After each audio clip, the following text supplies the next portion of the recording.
Hallelujah. प्रभु यीशु आपको अपने अनुग्रह से परिपूर्ण करे और आशीष करे। सबको जय मसीह की। प्रभु का अनुग्रह, प्रभु की करुणा आप में से प्रत्येक के जीवन में बहुतायत से बनी रहे। मेरे प्रियो, एक बार फिर से प्रभु के वचन के साथ मैं आपके सामने उपस्थित हूँ। पिछले दिनों में हमने प्रभु के वचन से देखा कि 2 सप्ताह तक के किस रीति से परमेश्वर के दास, परमेश्वर शिकायत करता है कि मेरे दास मेरी व्यवस्था से अलग हो चुके हैं, मेरी व्यवस्था को भूल चुके हैं, मेरे वचन को भूल चुके हैं, मेरे मार्ग को भूल चुके हैं। और उसने चेतावनी दी और ख़ास तौर से उसने कहा ऐसे झूठे लोगों के विषय में और ऐसे झूठे सेवकों के विषय में वचन के द्वारा अवगत कराया। मेरे प्रियो, आज हम परमेश्वर के दर्शन, परमेश्वर के वचन और उसके दर्शन के विषय में बातचीत करेंगे। परमेश्वर का वचन हम देखें, नीति वचन और उसका 29वां अध्याय और उसका 18वां पद में इस रीति से लिखा है। नीति वचन उसका 29 अध्याय और उसका 18वां वचन, जहां दर्शन की बात नहीं होती वहां लोग निरंकुश हो जाते हैं और जो व्यवस्था को मानता है वो धन्य होता है। परमेश्वर का स्तुति हो। प्रभु के वचन में लिखा हुआ है कि जहां दर्शन की बात नहीं होती वहां लोग निरंकुश हो जाते हैं और जो व्यवस्था को मानता है वो धन्य होता है। वचन के अनुसार हमें से प्रत्येक को के साथ, हम जो परमेश्वर के सेवक हैं, हम जो परमेश्वर के दास हैं, हम जो परमेश्वर की सेवा करने वाले हैं, हमें से प्रत्येक के लिए परमेश्वर का एक दर्शन होना बहुत जरूरी है। मैं इस वचन को आप सभी लोगों से इसलिए अवगत करा रहा हूं कि आज के समय में इस लॉकडाउन से ये लाभ हुआ है कि हर घर में परमेश्वर ने अपना निवास स्थान बना लिया। लोग हर घर में परमेश्वर की आराधना करना शुरू कर दिए हैं। जो लोग मैंने देखा है कि जो लोग बहुत लंबे समय तक गिरजाघरों में, आराधनालय में, संगति में नहीं जाते थे, आज इस लॉकडाउन के समय में वे भी अपने घरों में घुटने टेक रहे हैं और परमेश्वर की आराधना कर रहे हैं। मैं ऐसे सभी लोगों के लिए, खासतौर से लाइफ ऑफ विजन चर्च और उसकी कलीसिया के हर एक विश्वासी के लिए मैं इस बात को कहना चाहूँगा कि आपके जीवन में आपका परिवार के लिए एक अच्छी योजना होना चाहिए। वैसे ही परमेश्वर की सेवकाई के लिए आपके जीवन में एक अच्छी योजना, एक अच्छी रणनीति बहुत जरूरी है। सबसे पहले अपने टारगेट को सेट करें और परमेश्वर की महिमा करें, क्योंकि लिखा है जहां दर्शन की बात नहीं होती वहां लोग निरंकुश हो जाते हैं। सबसे पहले अपने आप को अपना एक टारगेट सेट करें। परमेश्वर की सेवकाई के लिए अपना एक टारगेट सेट करें कि मुझे परमेश्वर की इस सेवा में सहयोग करना है। दूसरा, अपने परिवार के विषय में, अपने परिवार, अपने बीवी बच्चे और आपके बच्चे हैं तो आपके माता पिता और आपके भाई बहन और अपने परिवार के लिए एक टारगेट को सेट करें कि मुझे अपने परिवार के साथ इस रीति से रहना है। वो जरूरी है क्यों, जब आप एक टारगेट सेट करेंगे तब मेरे प्रियो उस टारगेट को पूरा करने के लिए आप रणनीति बनाएंगे और फिर उस रणनीति पे चलते हुए आप उस टारगेट को पूरा कर पाएंगे।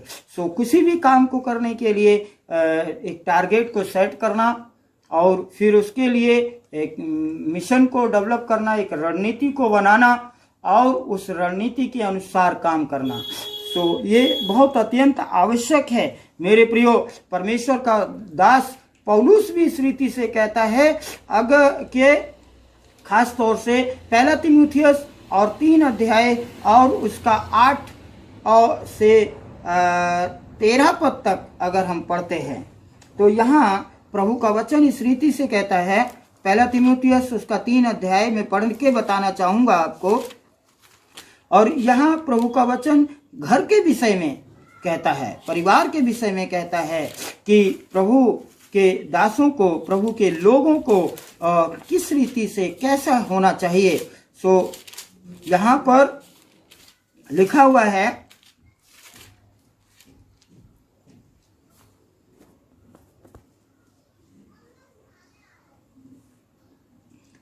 वैसे ही सेवकों को गंभीर होना चाहिए, दोरंगी, पियक्कड़ और नीच कमाई का लोभी नहीं होना चाहिए। ठीक है, परमेश्वर के लोगों को कैसा होना चाहिए?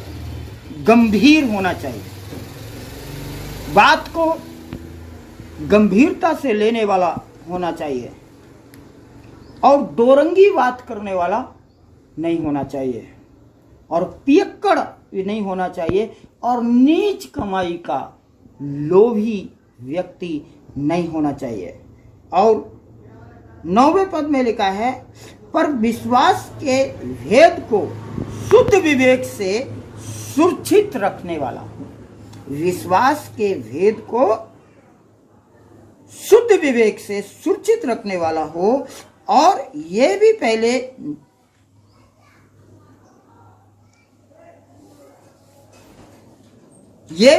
पहले परखे जाएं। हर एक व्यक्ति का परखना भी जरूरी है। यीशु मसीह इस बात को कहते हैं, पिता जिससे प्रेम करता है वह उस पर छड़ी भी चलाता है, उसको डांटता भी है।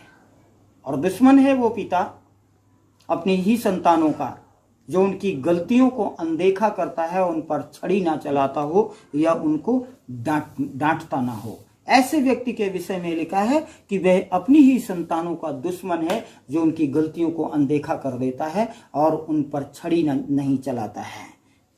वो पिता गंभीर होता है अपने परिवार के विषय में कि जो अपने बच्चों की गलतियों को देखकर उनको डांटता है और उन पर छड़ी भी चलाता है। इसलिए हम प्रभु के वचन में बने रहें और प्रभु की प्रशंसा करते रहें और उसके वचन को हम बढ़ाते रहें। तो लिखा है हमें एक स्थान को नियुक्त करना है, एक जगह को नियुक्त करना है। प्रभु यीशु मसीह ने भी कहा, जब तू दुआ करे तब तू अपने घर में जा, द्वार को बंद कर और घुटने टेक कर अपने परमेश्वर से एकांत में अपने हृदय की बात, अपने मन की बात को कह दे। तो एक स्थान को सेट करें, फिर एक लक्ष्य को निर्धारित करें, एक लक्ष्य को सेट करें, फिर अपनी रणनीति को तैयार करें, फिर उसमें नोट करें। जब रणनीति आप तैयार करते हैं तो उसमें आपको बीच में रुकावटें क्या आ रही हैं।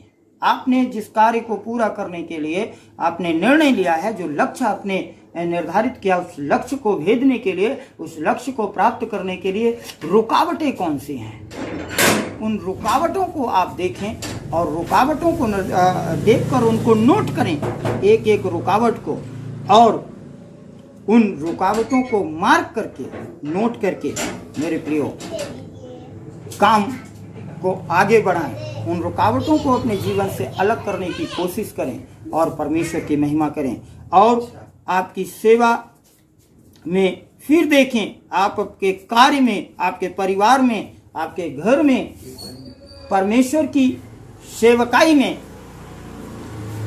जो भी जरूरतें हैं वे परमेश्वर अपनी आशीष के साथ पूरा करेगा और आप परमेश्वर की सेवा को एक अच्छा अंजाम दे पाएंगे। प्रभु की स्तुति हो उसकी महान करुणा के लिए। मेरे प्रियो, समय हम बहुत बड़ा वीडियो को नहीं कर सकते, इसलिए मैं वचन को यहीं पर रोकता हूं और अगली बार मैं फिर से आपके लिए इसी वचन के साथ फिर से मुखातिब होऊंगा और प्रभु आपको आशीष करेगा। मैं जानता हूँ ये वचन आपको बहुत आशीष देने वाला है। आने वाले समय में, आने वाले वीडियो में, अगले वीडियो में ये वचन आपको बहुत बड़ी आशीष देने जा रहा है। प्रभु आपको अभिषेक करे। जय मसीह की।